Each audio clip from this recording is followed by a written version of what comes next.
सुनो UP morning addition की सबसे पहले बड़ी खबर आपको देते हैं। और बड़ी खबर, प्रदेश के 18 जिलों में आज से 18 से लेकर 44 साल तक की उम्र के लोगों को वैक्सीन लग रही है। पहले 7 जिलों में लग रही थी और अब 11 जिले और इसमें जोड़ दिए गए हैं। तो कुल 18 जिलों में 18 साल से लेकर 44 साल के लोगों को कोविड की वैक्सीन लगेगी। आज से 11 और जिले इसमें जोड़े गए हैं। वैक्सीनेशन की शुरुआत इसमें होगी। इससे पहले सिर्फ 7 जिलों में वैक्सीन लगाई जा रही थी। यूपी को वैक्सीन की 1.5 लाख और डोज मिल गए हैं। भारत बायोटेक की कोवैक्सीन स्टेट वैक्सीनेशन सेंटर में पहुंच चुकी है, जो वैक्सीनेशन अभियान में और तेजी लाने का काम करेगी। और आपको बता दें कि सीरम इंस्टीट्यूट द्वारा बनाई गई कोविशील्ड की 3.5 लाख डोज यूपी को मिली हैं। यूपी सरकार ने दोनों वैक्सीन का 50-50 लाख का ऑर्डर किया था। 50-50 लाख तो नहीं, लेकिन 3.5 लाख को वैक्सीन कोविशील्ड, जबकि 1.5 लाख को वैक्सीन मिली है। और इससे अभियान में थोड़ी सी तेजी जरूर आएगी। 18 जिलों में अब हर एक जिले के चूंकि डोजेस निर्धारित किए गए हैं, तो इसकी शुरुआत होगी 10 बजे से। वैक्सीनेशन सेंटर्स पर वैक्सीन लगनी शुरू हो जाएगी। तो आज से 18 जिलों में वैक्सीनेशन का बृहद अभियान शुरू हो रहा है, क्योंकि 3.5 लाख डोज आ चुकी हैं। हालांकि जो ऑर्डर है वो 1 करोड़ डोज का है, 50 लाख कोवैक्सीन और 50 लाख कोविशील्ड, लेकिन फिर भी 3.5 लाख डोज आने के बाद एक बड़ी राहत है और वैक्सीनेशन अभियान 18 जिलों में रफ्तार ले पाएगा। तो वैक्सीन से ही कोरोना हारेगा, ये बात तो तय है। तो वैक्सीन लगेगी तो आपका शरीर इतना शक्तिशाली होगा, इतना तैयार कम से कम हो जाएगा कि आप इस बीमारी को मात दे सकेंगे, आराम से मात दे सकेंगे। आपके शरीर पर इसके दुष्प्रभाव कम होंगे। वैसे में वैक्सीन कितने कम वक्त में ज्यादातर लोगों के बीच में पहुंच जाए, ज्यादातर लोगों को लग जाए, ये मकसद है सरकार का। 18+ को लगनी है आज से वैक्सीन।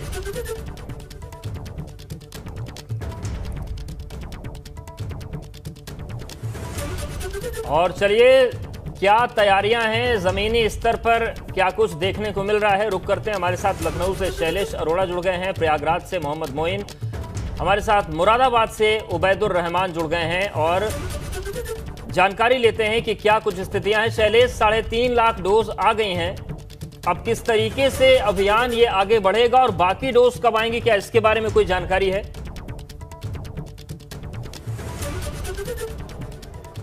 अवधि देखिए, लगातार डोज आती जा रही है। पहली लॉक 1.5 लाख डोज की आई थी, उसके बाद 3.5 लाख डोज आती है शनिवार को, और अगले ही दिन एक बार फिर से 1.5 लाख डोज आती है। 3.5 लाख जो डोज आई थी शनिवार को, वो कोविशील्ड कंपनी की थी। सीरम इंस्टीट्यूट जो है पुणे का, उसने भेजी थी। और उसके बाद 1.5 लाख वैक्सीन जो संडे को आई है, ये भारत बायोटेक की है, कोवैक्सीन की डोज है जो भेजी गई है। हम इस समय सिविल हॉस्पिटल में मौजूद हैं। यहाँ पर भी 18 से 44 साल के लोगों का आज से जो वैक्सीनेशन है यहाँ आज भी जारी रहेगा। इससे पहले भी देखिए यहाँ पर ये अभियान शुरू हुआ था वैक्सीनेशन का पूरा, जो 1 मई से जब वैक्सीनेशन का प्रोग्राम शुरू हुआ था, तो यहाँ पर भी चालू था वो कार्यक्रम, और आज से यहाँ पे भी चल रहा है। और हम सीधे चलेंगे यहाँ पर, बात करेंगे जो स्टाफ नर्स हैं उनसे भी, और जानकारी लेंगे किस तरह की व्यवस्था की गई है। क्योंकि आज 2 चीज़ें खास है। एक तो ये कि जो 18 से 44 का वैक्सीनेशन है उनका कोटा भी बढ़ाया गया, और दूसरी चीज़ ये खास है कि जो 45 साल और उससे ऊपर के लोग हैं उनके वैक्सीनेशन के लिए भी आज से व्यवस्था बदली है। यानी अब ऑन स्पॉट रजिस्ट्रेशन नहीं होंगे, जिनका पहले से रजिस्ट्रेशन है वही लोग आएंगे। आप देखिए पूरी टीम यहाँ पर इस समय देख सकते हैं तैयार हो चुकी है। स्टाफ नर्स रश्मि सिंह जी यहाँ पर मौजूद है, हम उनसे भी बात करेंगे। मैम, आपसे बात करना चाहेंगे उसमें, प्लीज़ खड़े जो। मैम, ये बताएं आज से क्या व्यवस्था यहाँ की गई है? क्या यहाँ सिविल हॉस्पिटल में भी कोटा कुछ बढ़ाया गया वैक्सीनेशन? हाँ सर, आज से बहुत ज़्यादा मात्रा में अवेलेबल हो गया। हमारे यहाँ पहले कोवैक्सीन आती थी, लेकिन अब कोविशील्ड की डोज भी आएगी। तो सर, लेकिन थोड़ा सा प्रोसीजर चेंज कर दिया गया है। जैसे कि अकॉर्डिंग टू मंथ के हिसाब से चला था कि सब लोग आते थे अपने अपने मंथ में लगवाते थे। जैसे पहले चलाया था गवर्नमेंट ने कि फ्रंट लाइन वर्कर्स को लगेगी, उसके बाद 45 वर्ष से ऊपर के लोगों को लगेगी। लेकिन सर अब थोड़ा सा बहुत ज़्यादा रश होने लगा है, तो उसकी वजह से चेंज कर दिया है कि अब तक तो ये सिस्टम निकला था गवर्नमेंट की तरफ से कि 18 से 44 वर्ष के जितने भी पुरुष या महिला लाभार्थी हैं, वो सबसे पहले अपने मोबाइल के रजिस्ट्रेशन में, मतलब ऐप्स में जाएंगे, रजिस्ट्रेशन करेंगे। उसके बाद सर वेरीफाई होने के बाद वैक्सीन लगेगी। लेकिन आज से सर थोड़ा सा स्ट्रिक्टली ऑर्डर हो गए कि जो 45 वर्ष से ऊपर के जितने भी लाभार्थी आएंगे वो भी अपना रजिस्ट्रेशन करा के आएंगे। उनके फ़ोन में एक OTP दी जाएगी, जब वो उस OTP को बताएंगे तब उनका वैक्सीनेशन हो पाएगा। 18 से 44 में भी क्या कुछ कोटा बढ़ाया गया है? हाँ सर, आज मात्रा बढ़ी है। अब 9 बजे से स्टार्ट होगा सर। अकॉर्डिंग टू रश देखते हैं कि कितने बेनिफिट्स होते हैं, लोगों में कितनी जागरूकता है और वो कितना मतलब इस चीज़ में हम लोगों का सहयोग करते हैं।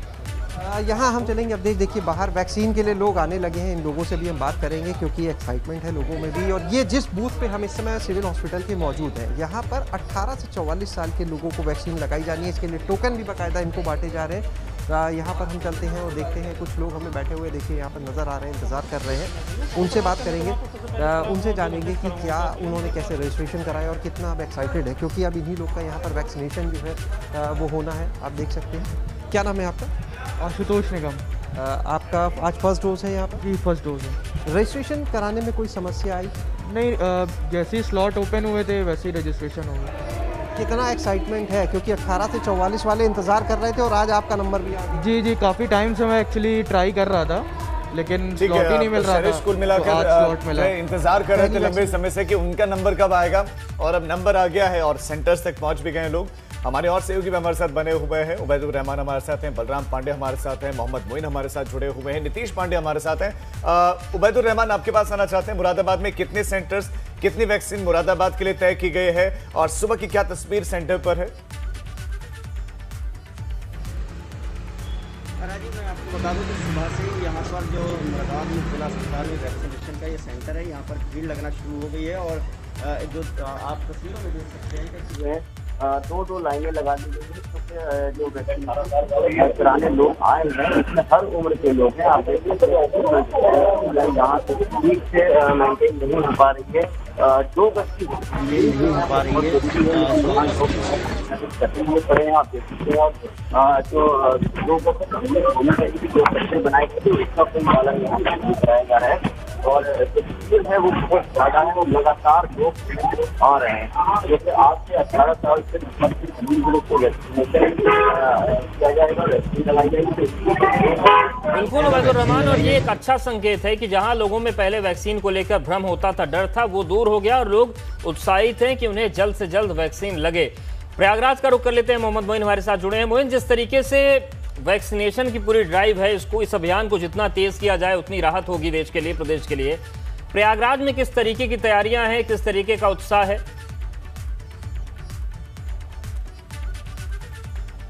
देखिए, प्रयागराज उत्तर प्रदेश के उन 7 जिलों में शामिल है जहां शुरू से ही जो है वो वैक्सीनेशन हो रहा था 18 साल से ऊपर के लोगों का।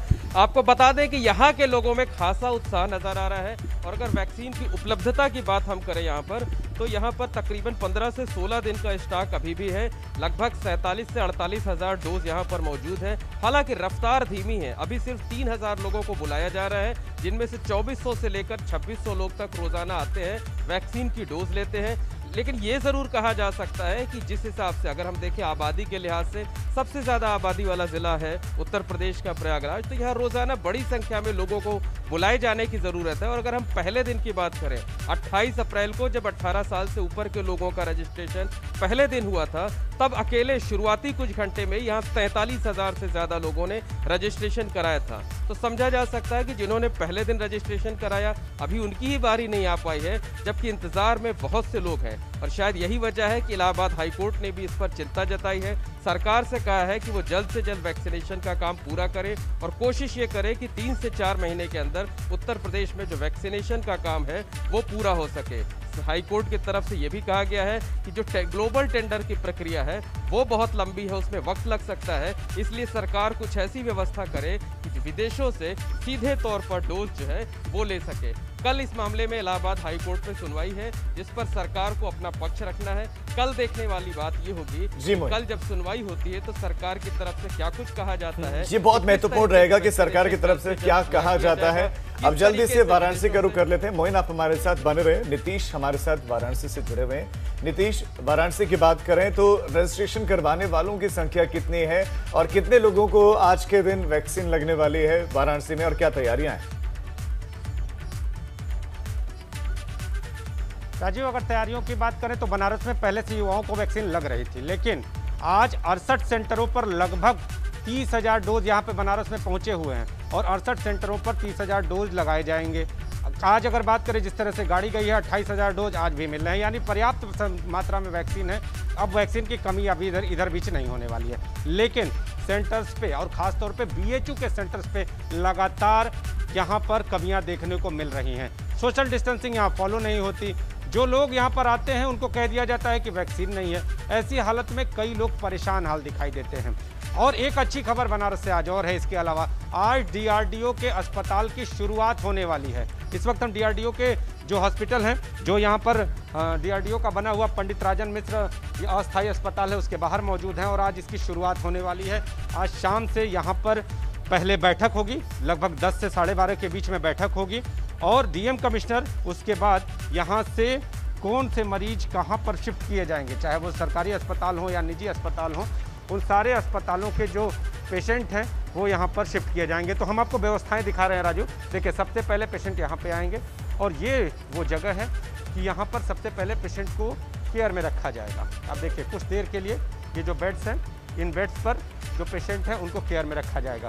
ये देखिए, यहाँ पर दवाएँ पहुँच चुकी हैं और इसके साथ ही पूरी तैयारी, पूरी पुख्ता तैयारी, सेना के जो कहे पैरामेडिकल स्टाफ है वो भी यहाँ पर पहुँचे हुए हैं। तो यहाँ पर देखिए तैयारी पूरी है। यहाँ पर सबसे पहले मरीज पहुँचेगा, कुछ देर के लिए केयर में रहेगा, फिर यहाँ पर इस काउंटर पर रजिस्ट्रेशन होगा। ये जो काउंटर है, इस काउंटर पे रजिस्ट्रेशन किया जाएगा और रजिस्ट्रेशन के बाद मरीज की स्थिति को भांपते हुए फिर उसे अंदर शिफ्ट किया जाएगा। अंदर 750 बेड का हॉस्पिटल है, 500 बेड ऑक्सीजन बेड है और 250 बेड ICU बेड है। तो 750 बेड का ये अस्पताल, जो आम मरीज हैं, अब तक जो कमियां थी, बनारस में कहा जाता था बेड की बहुत किल्लत थी, बेड की किल्लत इतनी थी कि जो यहाँ के पड़ोसी जिलों के आने वाले लोग हैं, जो बनारस में उम्मीद से आते हैं, और सिर्फ पड़ोसी जिले ही नहीं बल्कि यूँ कहिए तो बिहार से सटे जो गांव हैं वहाँ तक बिल्कुल। तो इसके बाद एक बड़ी राहत बनारस और आसपास के जिले के मरीजों को मिलेगी। नोएडा का रुख कर लेते हैं, बलराम पांडे हमारे साथ बने हुए हैं। बलराम, अगर हम नोएडा की बात करें तो किस तरीके से वैक्सीनेशन चल रहा है, क्या यहाँ पर भी डोजेस आई हैं और यहाँ पर कोई दिक्कत तो नहीं है? बिल्कुल अवधेश, अगर हम नोएडा की बात करें तो यहाँ पर्याप्त मात्रा में वैक्सीन पहुँची हुई है और इस वक्त हम नोएडा के इंदिरा गांधी कला केंद्र में बने टीकाकरण बूथ में मौजूद हैं, जहां आप देख सकते हैं। बलराम, माफी के साथ आपको रोकना चाहता हूं, इस वक्त एक बहुत बड़ी खबर लखनऊ से मिल रही है। अपर मुख्य सचिव गृह अवनीश अवस्थी के पिता का निधन हो गया है। अपर मुख्य सचिव गृह अवनीश अवस्थी के पिता का निधन हो गया है। लखनऊ PGI में उनका इलाज चल रहा था और उनका निधन हो गया है। आज सुबह अवनीश अवस्थी के पिता आदित्य कुमार अवस्थी का निधन हो गया है। बहुत बड़ी खबर इस वक्त, अवनीश अवस्थी के पिता का निधन हो गया है। अपर मुख्य सचिव गृह अवनीश अवस्थी, उनके पिता का अस्पताल में इलाज चल रहा था और सुबह निधन हो गया है। लखनऊ PGI में उनका इलाज चल रहा था। बहुत बड़ी खबर इस वक्त, उनका निधन हो गया है। अपर मुख्य सचिव गृह अवनीश अवस्थी के पिता का निधन। और शैलेश हमारे साथ जुड़ गए। शैलेश, किस तरीके की दिक्कत थी, किस चीज का इलाज चल रहा था?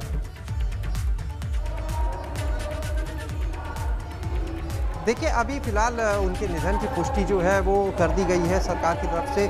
जो अपर मुख्य सचिव सूचना है नवनीत सहगल, उन्होंने पुष्टि की है, लेकिन उनको क्या समस्या थी, क्या हुआ अंत में, ये अभी नहीं बताया गया। अभी फिलहाल इसकी भी जानकारी जुटाई जा रही है। आज सुबह उनका निधन हुआ है, बताया जा रहा है। PGI में वो एडमिट थे फिलहाल और उनका वहाँ पर इलाज चल रहा था। लेकिन अभी जो है उनका जो हेल्थ बुलेटिन है, क्या कारण रहा मृत्यु का, क्या हुआ, इसके बारे में अभी और जानकारी जल्द ही हम अपने दर्शकों को देंगे। लेकिन निश्चित रूप से बहुत ही दुखद खबर है। अपर मुख्य सचिव गृह अवनीश अवस्थी के पिता का निधन हुआ है PGI में और बहुत जल्द हम इसके बारे में और जानकारी अपने दर्शकों को देंगे। जी शैलेश, आप हमारे साथ बने रहे। एक बार फिर से बलराम पांडे का रुख करते हैं। बलराम, अपनी बात को आप कंप्लीट कीजिए, वहां पर बताइए क्या विशेष तैयारियां हैं, डोजेस आए हैं, तो ऐसे में कितने लंबी कतारें दिख रहे हैं सुबह से, या भी लोग कम आए हैं? देखिए राजीव, अगर हम नोएडा की बात करें तो यहाँ पर वैक्सीनेशन की तैयारी पूरी कर ली गई है।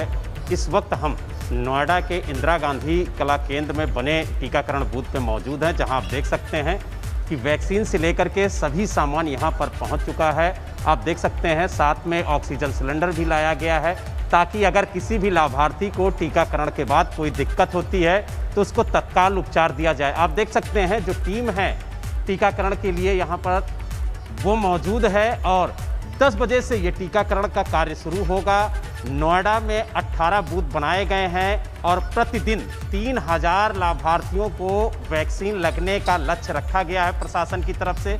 जो यहाँ पर कर्मचारी मौजूद हैं, हम उनसे जानने की कोशिश करेंगे कि एक बूथ पर लगभग कितने लोगों को टीकाकरण होगा और किस तरीके की तैयारी की गई है। क्या नाम है मैडम? मेरा नाम आनी वर्गीस है। बताइए कि किस तरीके की तैयारी की गई है बूथ पे और कैसे टीकाकरण होगा, कितने उम्र के लोगों को टीकाकरण के लिए आपको यहाँ पर तैनात किया गया? 18 से 45 साल तक, 45 से 100 साल तक, 44 साल। अच्छा ये बताइए, आप लोग यहाँ पर खड़े हुए हैं, ये तैयारी क्यों नहीं हो रही है, इसके पीछे वजह? सीएमओ सर अंदर गई है, सारी तैयारी करवा रहे हैं। यानी अभी ये तय नहीं हो पाया कि आप लोग वैक्सीनेशन बाहर करेंगे या अंदर करेंगे? अंदर करेंगी सर, अंदर ही संख्या है। कितने बजे से टीकाकरण? 9 बजे सेम, और टाइम थोड़ा सा आ रहा है। तो राजीव आप देख सकते हैं 9 बजे से यहाँ इस बूथ में टीकाकरण शुरू होना था, लेकिन अभी तैयारी नहीं हो पाई है। अब सीएमओ यहाँ पर पहुँचे हैं और वो स्थिति का जायजा ले रहे हैं ताकि यहाँ पर जो वैक्सीनेशन का कार्य है वो तत्काल शुरू हो सके। तो कुल मिलाकर के जो सामान है, जो वैक्सीन है वो यहाँ पर पहुँच चुकी है, लेकिन जो यहाँ पर अधिकारी हैं और जो स्टाफ है उनमें समन्वय नहीं बन पाया है। और बिल्कुल, और कि अगर केंद्र की तरफ से, कंपनियों की तरफ से कोविशील्ड, कोवैक्सीन आ भी जाए और समन्वय स्थानीय स्तर पर नहीं बनेगा तो फिर मुसीबतें तो बढ़ती ही रहेंगी और इस पर विचार करना होगा। वाराणसी से भी अहम खबर है, आज से शुरू होगा डीआरडीओ का अस्पताल। आज दोपहर बाद डीआरडीओ अस्पताल की सेवा शुरू हो जाएगी और सेवा शुरू करने से पहले डीएम कमिश्नर की बैठक होगी। बैठक में तैयारियों को फाइनल टच दिया जाएगा। तो डीआरडीओ का अस्पताल शुरू होगा, बेड्स की जो किल्लत थी वो भी दूर होगी, बेहतर सुविधाएं भी मिल पाएंगी और आज दोपहर बाद इसका शुभारंभ कर दिया जाएगा। तो निश्चित तौर से थोड़ी राहत और वाराणसी और आसपास के जिले के लोगों को मिलेगी। बहुत बड़ी खबर, डीआरडीओ का यह अस्पताल 750 बेड का अस्पताल है। 750 बेड का यह अस्पताल, जिसमें करीब 500 तो ऑक्सीजन बेड्स अवेलेबल हैं, वेंटिलेटर बेड उपलब्ध हैं, यानी कि बहुत बड़ा दबाव जो इस वक्त अस्पतालों पर चल रहा है वो कम होगा। सीधा रुख करते हैं नीतीश पांडे का, संवाददाता हमारे साथ जुड़ गए। नीतीश, कितने बजे शुरुआत हो जाएगी, औपचारिक शुरुआत होगी? क्या प्रधानमंत्री नरेंद्र मोदी जुड़ सकते हैं वीडियो कॉन्फ्रेंसिंग के जरिए? राजीव, इस तरह की कोई अभी योजना नहीं है, इस तरह की कोई भी सूचना नहीं है। सिर्फ आज इस हॉस्पिटल की शुरुआत हो जाएगी। कल मुख्यमंत्री ने इस अस्पताल की तैयारियों का जायजा लिया था, यहाँ पर दौरा किया था और इस वक्त हम अस्पताल के जो मुख्य द्वार है वहाँ पर मौजूद हैं और यहाँ से प्रवेश पे आप देखिए, यहाँ पर ये काउंटर बने हुए हैं, लेकिन जब मरीज सबसे पहले यहाँ पर आएगा, आपको यहाँ पर दिखाएं, ये ऑक्सीजन सिलेंडर है। यहाँ पर आपको दरवाजे पर ही ऑक्सीजन सिलेंडर मिलेंगे, यानी किसी भी परिस्थिति से निपटने की पूरी तैयारी है। जिस तरह से सेना के पैरामेडिकल स्टाफ यहाँ पर मौजूद हैं और सैन्य अंदाज में ही, जिस तरह से सैनिकों का अंदाज होता है कि किसी भी परिस्थिति से तत्काल निपटने की तैयारी हो, तो उस तरह की तैयारियां की गई हैं। सबसे पहले मरीज यहाँ पर जब पहुँचता है तो उसको यहाँ पर केयर में रखा जाएगा। ये जो आप बेड देख रहे हैं, इसको केयर में रखने के लिए है। ये सारे बेड जो हैं वो मरीज को केयर में रखने के लिए, और जिस दौरान मरीज केयर में होगा उसी दौरान यहाँ पर काउंटर पर ये देखा जाएगा कि इस मरीज को कहाँ शिफ्ट करना है, किस वार्ड में शिफ्ट करना है, जो 500 बेड के जो ऑक्सीजन बेड हैं वहाँ शिफ्ट करना है या आईसीयू में शिफ्ट करना है। तो यहाँ पे जो स्टाफ होंगे वो मरीज की स्थिति को, यहाँ के जो पैरामेडिकल स्टाफ हैं उनसे जानेंगे और जानने के बाद फिर मरीज को उसके वार्ड में भेजा जाएगा। आप देखिए, ये रेड जोन है और यहाँ पर वार्ड है। वार्ड की स्थिति भी हम आपको दिखाते हैं राजू। ये देखिए, यहाँ पर जिस तरह से यहाँ पर व्यवस्थाएं हैं वो उन व्यवस्थाओं को हम आपको दिखाएंगे कि यहाँ पर मरीज को भेजा जाएगा और मरीज यहाँ पर इसी रास्ते से, यहाँ पर अंदर जो अन्य बेड हैं, ऑक्सीजन बेड हैं वो हैं, और इसके साथ ही जो आईसीयू बेड हैं वो भी इधर मौजूद है। तो मरीज इसी रास्ते से होते हुए फिर इन वार्ड में जाएगा और वार्ड में जाकर अपना इलाज कराएगा। तो आप देखिए, ये हॉस्पिटल के बेड हैं, ये देखिए। ठीक है नीतीश, कुल मिलाकर अस्पताल और अस्पताल प्रबंधन और हमारे सेना के जवान पूर्णतः तैयार हैं और ये तस्वीरें आपने दिखाई कि क्या शानदार व्यवस्थाएं वहां पर बहुत कम वक्त में करवाई। जी, तस्वीरें दिखाई है, बहुत शानदार तस्वीरें दिख रही हैं नीतीश। हाँ राजीव, हम दिखाना चाहेंगे, ये वार्ड है, आप देखिए, ये वार्ड है, ये ऑक्सीजन की व्यवस्था यहाँ पर की गई है। यहाँ पर आप देखिए, सारे जगहों पे अत्याधुनिक उपकरण लगाए गए हैं और इन लोगों से हम बातचीत बेसर आपसे जानना चाहेंगे कि यहाँ पर किस तरह की व्यवस्थाएं की गई हैं, कितनी अत्याधुनिक व्यवस्थाएं की गई हैं और जो मरीज आएंगे उन्हें किस तरह की व्यवस्था? ये अच्छी व्यवस्था है, आधुनिक टेक्नोलॉजी से लगाया गया है। ये बेड भी अच्छा है, सब कुछ अच्छा है, सब कुछ सुविधा है, फैसिलिटी। इस तरह से 500 बेड की बात की जा रही है कि वो ऑक्सीजन बेड हैं, 250 कहा जा रहा है आईसीयू बेड है, तो क्या है ऑक्सीजन बेड और आईसीयू बेड, आईसीयू किस तरह की व्यवस्था है, ऑक्सीजन बेड की किस तरह की व्यवस्था है, या सारी व्यवस्थाएं समान? हाँ, ये आईसीयू बेड भी है, 200 बेड है और नीतीश मैं चाहता हूं बहुत जल्दी से आप उनसे पूछेंगे कितने बेड का संचालन शुरुआत में शुरू हो गया? 750 बेड पर लोगों को भर्ती करना शुरू कर देंगे। 150 जी राजीव, आज के दिन अगर बात करें तो जो वाराणसी प्रशासन है, वाराणसी प्रशासन पहले जो मरीज जहाँ के जो निजी अस्पतालों में हैं, इसके साथ ही जो सरकारी अस्पतालों में जो मरीज हैं, उनका एक डेटा निकलेगा और उन अस्पतालों में जो सीरियस पेशेंट हैं, जो कहीं ना कहीं इलाज का थोड़ा बहुत अभाव महसूस कर रहे हैं, उन पेशेंट्स को यहाँ पर भर्ती किया जाएगा, यहाँ पर भेजा जाएगा और धीरे धीरे कहा जा रहा है कि 1 से 2 दिनों में पूरी व्यवस्था। हमारे साथ जुड़ने के लिए तो ये देखिए पूरी तस्वीर है। और सीएम योगी के गोरखपुर दौरे का आज दूसरा दिन है। बीआरडी अस्पताल कॉलेज में अधिकारियों से मुलाकात करेंगे मुख्यमंत्री। दोपहर 2 बजे के बाद अयोध्या पहुंचेंगे मुख्यमंत्री और कोरोना से संबंधित मामलों का निरीक्षण मुख्यमंत्री करेंगे। और इसके साथ ही साथ संत महंत स्थानीय लोगों से भी मुलाकात वो कर सकते हैं। और 2 दिवसीय दौरे पर मुख्यमंत्री योगी आदित्यनाथ आज बीआरडी मेडिकल कॉलेज में जो अधिकारी हैं, डॉक्टर्स, उनसे मुलाकात करेंगे। कॉलेज में कोविड-19 के नियंत्रण के लिए गोरखपुर और बस्ती मंडल में कार्यों की समीक्षा करेंगे। इसके पहले चरगावा सामुदायिक स्वास्थ्य केंद्र में 18 से 45 साल तक के लोगों के कोविड-19 टीकाकरण अभियान का निरीक्षण करेंगे। और बाद में सीएम को एम्स भी जाना है। एम्स परिसर में बनाए गए डेडिकेटेड कोविड अस्पताल का वो जायजा लेंगे और उसके बाद अयोध्या के लिए रवाना होंगे मुख्यमंत्री योगी आदित्यनाथ। और शैलेश हमारे साथ जुड़ गए। शैलेश, अगर हम बात करें मुख्यमंत्री के दौरे की, तो चाहे हम गोरखपुर की बात करें, अयोध्या की बात करें, व्यवस्थाओं का जायजा भी लेंगे। और सियासी तौर से भी ये चीज महत्वपूर्ण इसलिए हो गई है क्योंकि अयोध्या में बीजेपी को बहुत नुकसान हुआ है पंचायत चुनाव में।